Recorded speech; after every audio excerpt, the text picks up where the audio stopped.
Hi everyone, and welcome to Artilect Labs. My name is Adrian Aurelius, and I'm here with Marco Sola. How are you doing, everyone?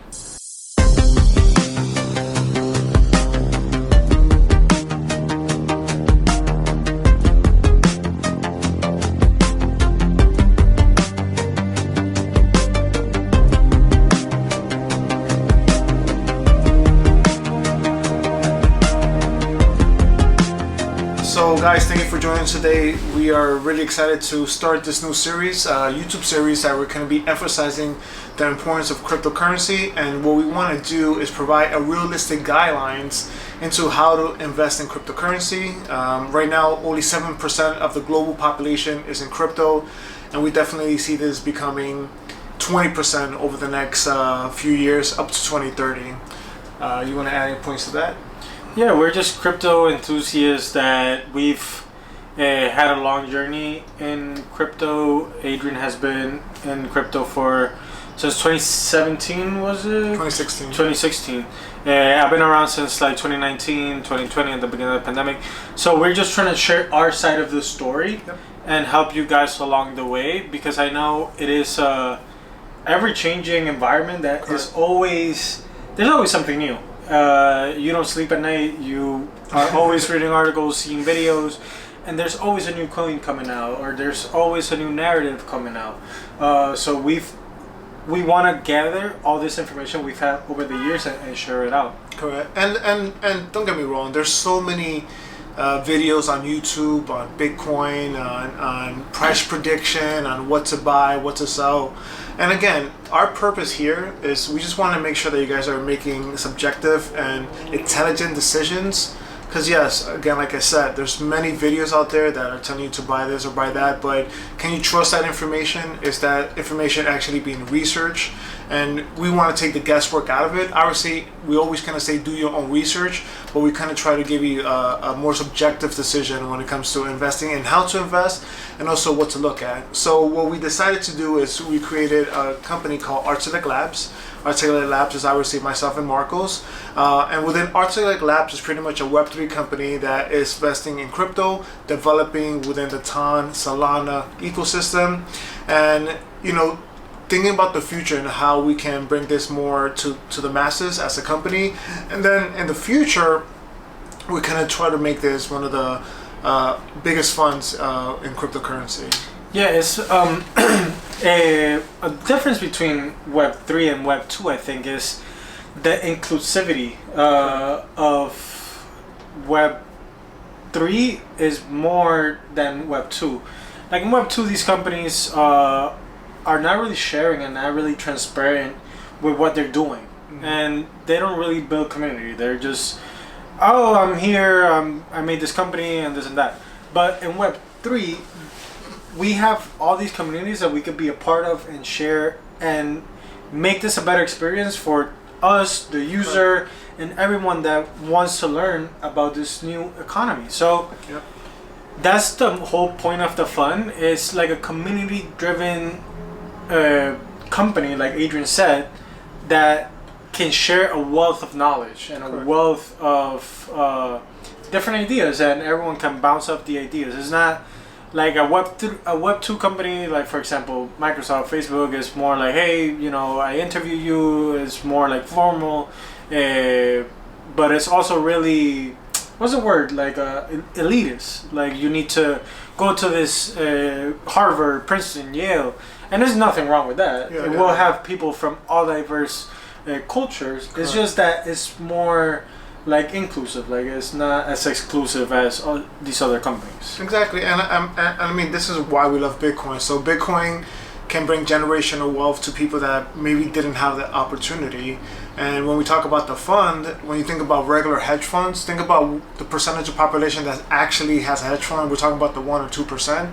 So what crypto does, and with the power of organization and community, now empowers everyone to win, to actually make money and make a difference within the way you live, your lifestyle, or again, build generational wealth, which is one of the things that we're going to cover to give you guys also financial freedom as what we all strive to do. I think Bitcoin has created a lot of millionaires. I forgot the percentage right now off the top of my head, But Bitcoin at one point at the all-time high had a lot of like millionaires, Bitcoin millionaires. So that's the whole point. Anyone in the whole world can buy Bitcoin. Correct. Like anyone that has a computer, a smartphone, wavelengths, anything can legitimately buy Bitcoin. And that's a reason of Artilect Labs is something that we can bring up from the ground up, and you feel empowered as well. Just not just us, not just a company, like you as well. Correct. So let's talk about Bitcoin that you brought it up. So Bitcoin, what is Bitcoin, right? So Bitcoin is obviously the number one cryptocurrency. It was the first cryptocurrency made in 2009, right after the housing collapse and when we had financial crisis. Bitcoin has a set supply of 21 million coins, and as we progress and as like this cycle, we're seeing a lot of institutions buying into Bitcoin, and we just had a halving cycle, which we'll explain in a different video.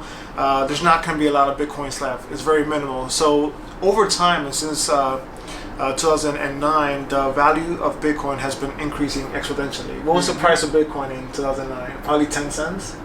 I don't know when it started, but it was definitely around. It was less than $1. I remember everyone knows the story now of the guy that sold Da Vinci. No. The pizza guy. Yeah, the pizza guy.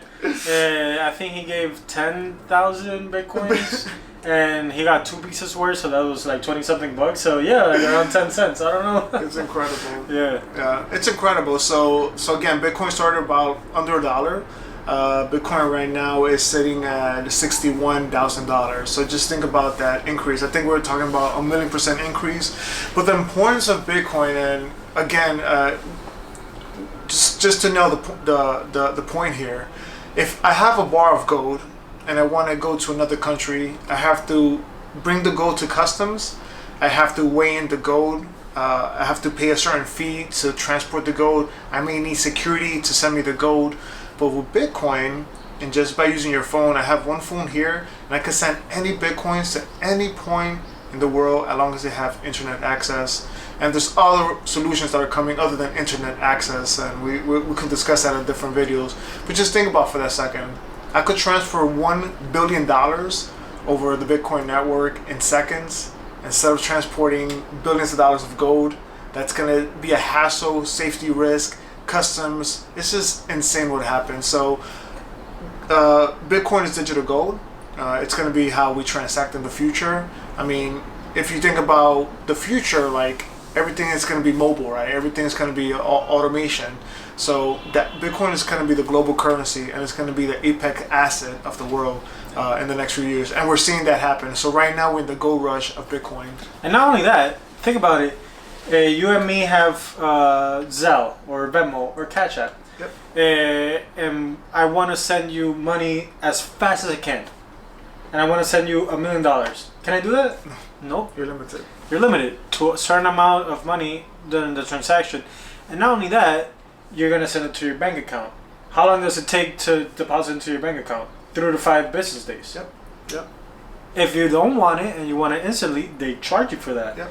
And that's a 3% charge? 3% or 2%. Or 2%? Yeah. Let's say 1%. Yeah. Let's say 1%. That's a lot. And Bitcoin does it faster.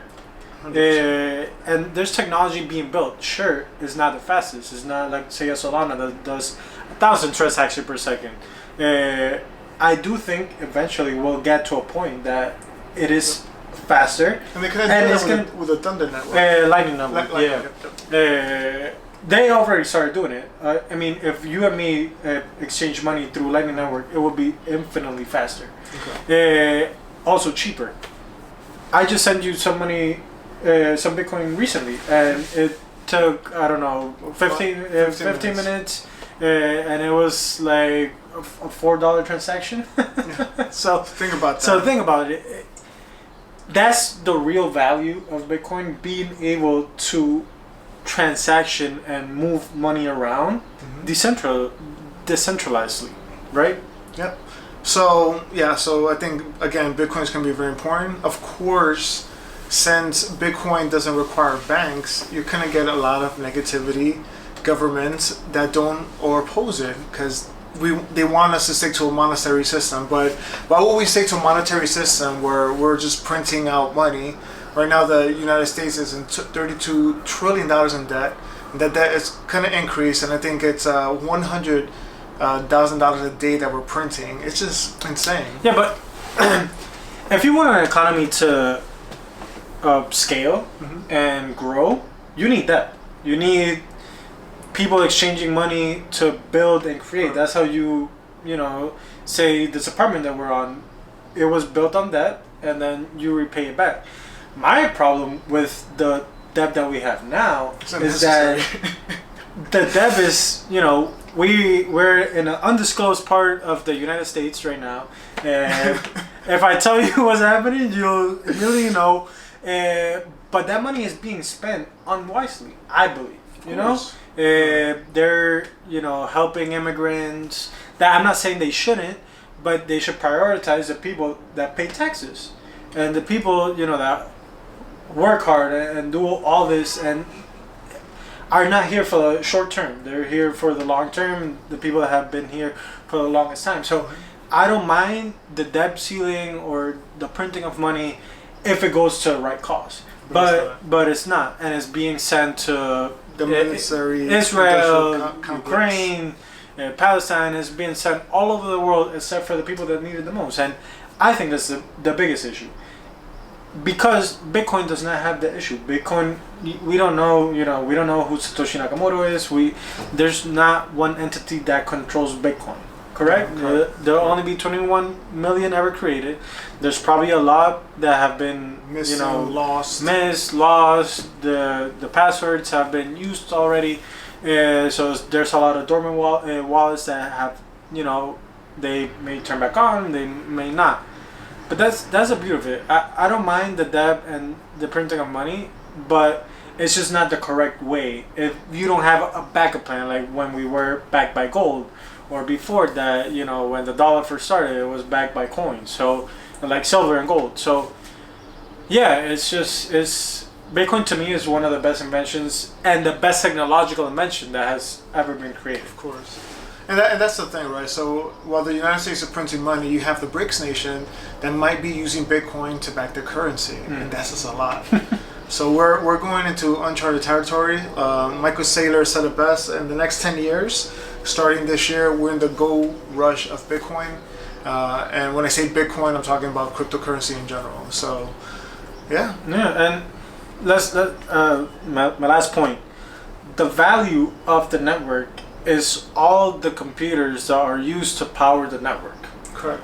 They have a distributed ledger, open source, that anyone can see, that powers and mines and secures the network. It's never been hacked. Think about all the banks that have been hacked. That here's $100,000, right, to the bank. We lost it. Sorry. That has never been happened. I'm not saying it won't ever happen.